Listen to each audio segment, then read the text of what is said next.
DJ remix by Manish Kumar.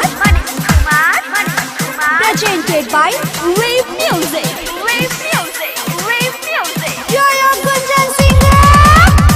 कहाँ बितावलू हो रतिया, कहाँ बितावलू हो, कहाँ बितावलू हो रतिया, कहाँ बितावलू हो कि अखिया बाटे चढ़ल चढ़ल रतिया कहाँ बितावलू हो। गाड़ी के करा संग लड़ल रतिया कहाँ बितावलू हो।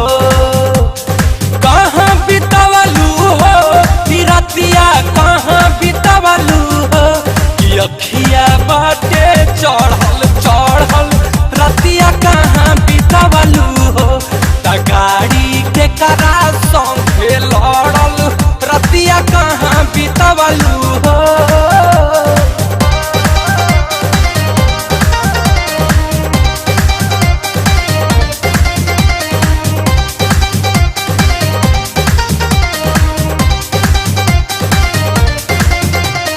बेरी बेरी लेत बाड़ू जमहाई आवता तोहरा ओंघाई हो। नइखे बुझात तोहरा में नरजी भइल बा खूबे कमाई हो। कहाँ हिलावलू हो कमरिया, कहाँ हिलावलू हो, कहाँ हिलावलू हो कमरिया, कहाँ हिलावलू हो। तो दर्द देह में तोहरा बढ़ल रतिया कहाँ बितावलू हो। गाड़ी के करा संग लड़ल रतिया कहाँ बितावलू हो।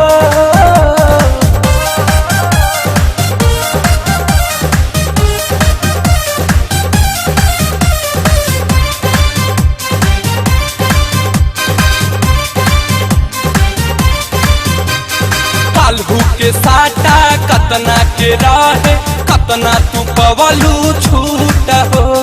साथे साथे बतिया हमरा से कहा, बोला न हमसे झूठ हो।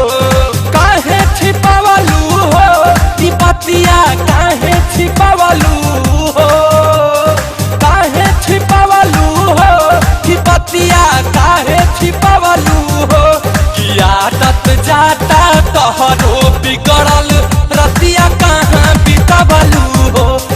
गाड़ी के करा संग लड़ल रतिया कहाँ बितावलू हो।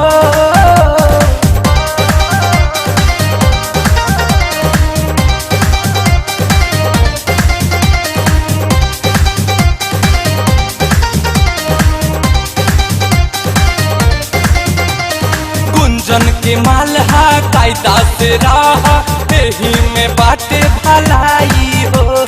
हमरा से बेसी तोहरा के माजा दूसर का बोना दे पाई हो। ढेर भरा